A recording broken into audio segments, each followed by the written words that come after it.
जय सिया राम दोस्तों। एक बार फिर आपका हार्दिक स्वागत है मेरे यूट्यूब चैनल देसी अमित में। और जैसा कि मैंने हर वीकली एनालिसिस का वीडियो बनाता हूँ, लेकिन अब की बार कुछ पर्सनल हमारे समाज के क्रिकेट टूर्नामेंट्स और उनकी वजह से मुझे संडे को टाइम नहीं मिल पाया और वो मैं बना नहीं पाया। और सोचा भी था एक्चुअली कि ये वीक नहीं बना के ये week Friday Saturday Saturday Sunday को ही बनाऊँ आगे का, लेकिन मंथली एक्सपायरी है और मंथली एक्सपायरी वीक बहुत इंपॉर्टेंट होता है। और जो महीने भर कुछ लोग मेहनत करते हैं, इंट्राडे ट्रेडिंग करते हैं, ऑप्शन में काम करते हैं, वो मंथ एंड में जो मंथली एक्सपायरी होती है उसमें लॉस कर जाते हैं। तो ये इम्पोर्टेंट था कि और वॉलेटिलिटी अभी 2 दिन से तो मार्केट साइडवेज कल और आज थोड़ा दोपहर तक साइडवेज चल रहा था मार्केट, लेकिन आज दोपहर में सडन फॉल आया 200 पॉइंट का। और एक्चुअली जो मेरे साथ जुड़ के काम कर रहे हैं, जो मेरे साथ जुड़े हुए हैं मेरे चॉइस ब्रोकिंग में अकाउंट खोल के, उनको मैंने अपडेट दे दिया था कि 22,230 के ऊपर सस्टेन करे तो ही हमें बाइंग लेना है, नहीं तो हमें बाइंग नहीं लेना है। अगर किसी ने कॉन्ट्रा ट्रेड किया है तो उसका फायदा हो गया, नहीं लिया है तो कोई बात नहीं, लॉस से बच गया। लेकिन अब आगे क्या, अब कल है मंथली एक्सपायरी, और मंथली एक्सपायरी में जिस तरीके का मूव और वॉलेटिलिटी हो रही है, उस हिसाब से अब आगे क्या करना चाहिए, बाइंग बनेगी नहीं बनेगी, बाइंग यहाँ पे लेना चाहिए नहीं लेना चाहिए, क्या है क्या नहीं है। तो मैं अभी आपको चार्ट पे एनालिसिस करके पूरा बताऊंगा कि कैसे क्या करना चाहिए। उसके पहले मैं आपको एक अपडेट दे दूं, मैंने कल यूट्यूब शॉर्ट भी बनाया था और उसमें भी बताया था कि मैंने पेटीएम का 12 तारीख को मैंने एनालिसिस वीडियो डाला था और उसमें बताया था कि ये पेटीएम के शेयर को अभी फिलहाल नहीं लेना है। और जो भी खतरों के खिलाड़ी है, कई लोग ऐसे होते हैं जो आईपीओ भाव से इतना सस्ता मिल रहा है, इतना नीचे आ गया है तो खरीदी करे, तो ऐसे खतरों के खिलाड़ी लोग होते हैं। तो उनके लिए मैंने कहा था कि आप 300 के लेवल पे आए तो 100% में से 33% बाइंग करे, 200 के लेवल पे 33 करे और 100 के लेवल पे 33 करे और होल्ड करे। जहां से रिवर्स करेगा, जितना माल मिला उतना अपने लिए बढ़िया। रिसेंट लो पेटीएम ने लगाया था 318 के लगभग, मतलब 300 के आसपास आया और वहां से अभी 440 445 के आसपास ट्रेड कर रहा है। तो अच्छा खासा मुनाफा हो रहा है 25% के लगभग। तो जो शॉर्ट टर्म ट्रेडर है, स्विंग ट्रेडर है, वो तो प्रॉफिट बुक कर सकते हैं, बाकी 395 के एसएल के साथ में ट्रेल कर सकते हैं। बाकी नया जिसको भी बाइंग करना तो वही स्ट्रेटेजी है, 300 200 100, बस पेटीएम में उसी तरीके से ही चलना है।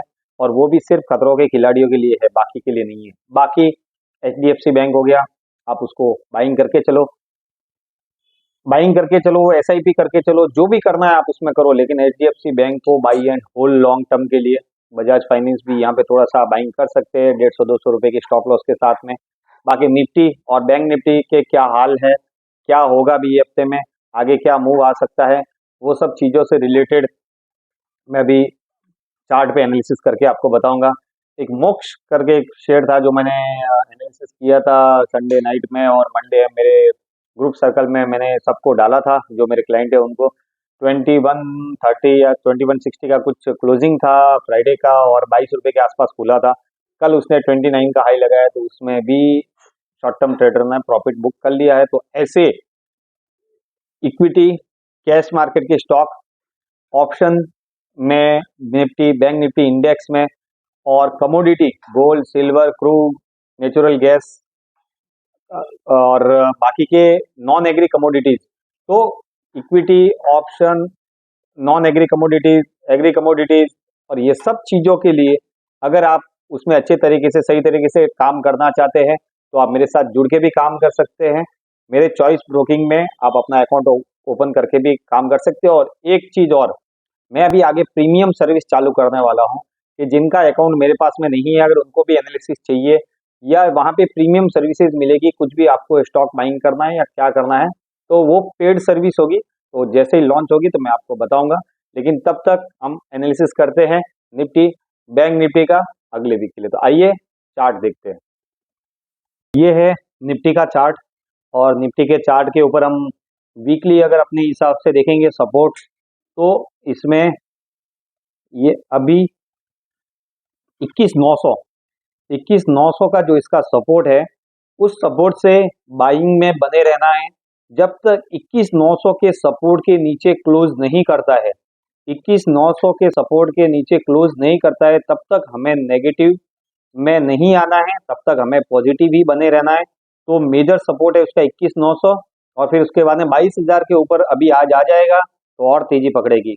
और ऊपर हम रेसिस्टेंट में देखने जाएंगे तो 230, जो 230 22,230 के ऊपर टिकेगा तो शानदार रैली बनेगी।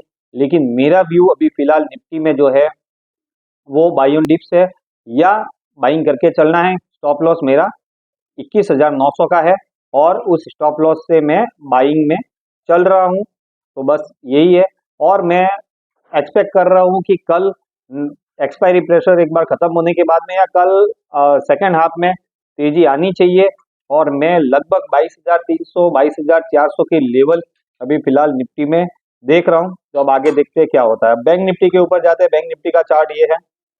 बैंक निफ्टी के चार्ट पे अगर मैं लॉन्ग थोड़ा सा वीकली ओरिजिन में जाऊं तो यहाँ पे भी 45,800 ये 45,800 मेजर सपोर्ट है। 45,800 मेजर सपोर्ट है। 45,800 के नीचे क्लोजिंग आएगा तो ही मैं सेल मोड पे आऊंगा। 45,800 के स्टॉप लॉस के साथ में मैं बाइंग में हूं और एक बार 46,850 के ऊपर 46,800 ये लेवल है। 46,800 के ऊपर अगर क्लोजिंग देगा तो फिर आगे के टारगेट 47,500 और 48,000 के होंगे। तो बैंक निफ्टी में भी मैं बाइंग मोड में हूँ। बस ये मंथली एक्सपायरी खत्म हो जाए। स्टॉप लॉस मेरे निफ्टी और बैंक निफ्टी दोनों में क्लियर है। निफ्टी में 21,900 क्लोजिंग बेसिस और बैंक निफ्टी में 45,800 क्लोजिंग बेसिस। ये दोनों मेरे स्टॉप लॉस है। मैं इन स्टॉप लॉस के साथ में बना रहूंगा। अब हमने जो चार्ट का एनालिसिस किया है, अगर उस एनालिसिस से हम ऑप्शन चेन के ऊपर जाएंगे, क्योंकि देखो मार्केट जो एक्सपायरी में चलता है वो ऑप्शन ज्यादातर ऑप्शन चेन के हिसाब से कॉल राइटर कहाँ है, पुट राइटर कहाँ है, कहाँ से शॉर्ट कवरिंग आएगी या कहाँ कॉल राइटर मार्केट को दबाएंगे तो उसके ऊपर चलता है। तो आज सुबह मैंने 22,230 का जो लेवल दिया था वो क्यों दिया था? क्यों? क्योंकि आज 22,200 के ऊपर देखिए 1.91 करोड़ कॉल राइटर है।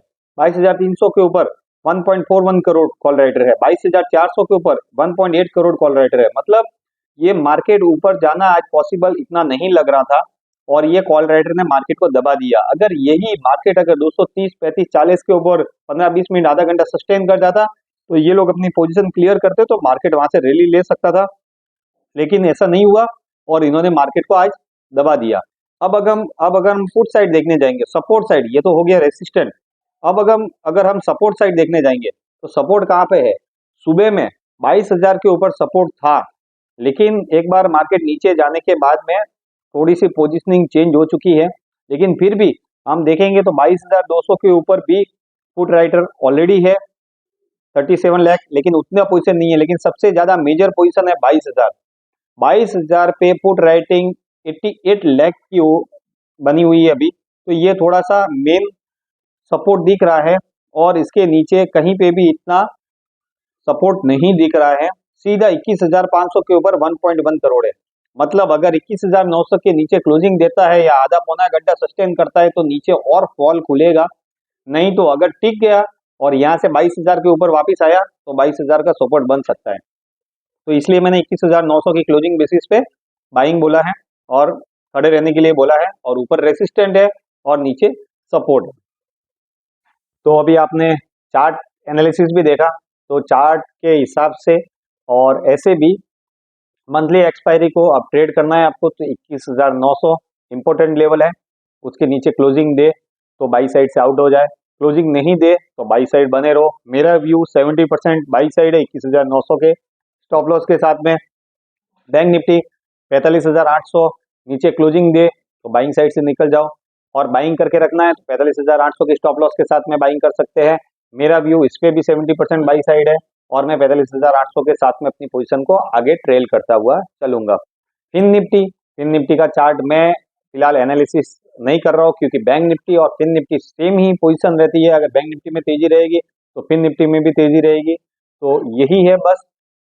आज की फॉल में इतना घबराने की जरूरत नहीं है। आज और कल ये सब जो पोजीशनिंग बनी हुई है कॉल और पुट राइटर की करोड़ करोड़ में, ये लोग मार्केट को ऊपर नीचे अपनी पोजीशनिंग के हिसाब से चलाएंगे और उसमें छोटे छोटे ट्रेडर जो रहते हैं, जो कॉल पुट इधर उधर खरीदी करते हैं, वो थोड़े थोड़े पैसों में अपना माल लेते हैं, काटते हैं, लॉस बुक करते हैं। तो उनको इन पोजिशनिंग को समझना बहुत जरूरी है। Chart, open interest, market PCR, market oversold है, ओवरबॉट है, सेंटीमेंट, ये सब चीजों को अगर आप सही तरीके से एनालिसिस करेंगे तो आप व्यू को बहुत अच्छे से पकड़ पाएंगे और लेवल को सही तरीके से पकड़ पाएंगे। लेवल के साथ में ट्रेडिंग करें, हमेशा स्टॉप लॉस को ट्रेल करते हुए चले। मिड कैप और स्मॉल कैप, मिड कैप और स्मॉल कैप अभी साल, 1.5 साल, 2 साल में उन्होंने बहुत अच्छे रिटर्न दिए हैं। तो जहां पे भी आप लोगों को फायदा मिल रहा है, या तो वहां फायदा प्रॉफिट बुकिंग करें, नहीं तो प्लीज उसमें स्टॉप लॉस ट्रेल करते हुए चले, जिससे सडन कोई भी गिरावट आने पर आपका फायदा हमेशा प्रोटेक्ट रहेगा, आपका बेनिफिट, आपका प्रॉफिट हमेशा प्रोटेक्ट रहेगा। स्टॉप लॉस बहुत इंपॉर्टेंट है इस मार्केट में, लेकिन सही जगह पे, सही लेवल पे स्टॉप लॉस लगाइए, सही लेवल पे बाइंग कीजिए, सही लेवल पे एग्जिट कीजिए। तो ये चीजें अब मार्केट अपने हिसाब से आपको दो पैसा कमा के दे। ऑप्शन में हमेशा एंट्री और एग्जिट इंपॉर्टेंट होती है, क्योंकि ऑप्शन हमेशा अपने उस तरीके से ही चलते हैं, 1 मिनट में अपने भाव आ जाते हैं, 1 मिनट में भाव कहीं चले भी जाते हैं। तो ऑप्शन का जो भी काम करना चाहते हैं, कमोडिटी में काम करना चाहते हैं, इक्विटी में काम करना चाहते हैं, किसी में भी आप जिसमें भी काम करना चाहते हो, कमेंट बॉक्स में अपना नंबर डाल सकते हैं, मेरी टीम आपसे कांटेक्ट करेगी। और प्रीमियम सर्विस भी जो मैं चालू कर रहा हूँ उसका भी मैं आपको यहाँ पे अपडेट दूंगा। तो आप बाकी के ऐसे ही अपडेट्स के लिए बने रहे मेरे यूट्यूब चैनल देसी अमित के साथ में। वीडियो अच्छा लगा हो तो प्लीज सब्सक्राइब जरूर करें, लाइक करें, शेयर करें ज्यादा से ज्यादा, और लोगों तक ये वीडियो पहुंचे और उनको मार्केट के बारे में समझ बढ़े, सही तरीके से ट्रेड करें, लेवल के साथ में ट्रेड करें, यही मेरी पूरा सा इंटेंशन है मेरा। तो आप मेरे यूट्यूब चैनल के साथ में बने रहे। जय सिया राम, जय हिंद, वंदे मातरम।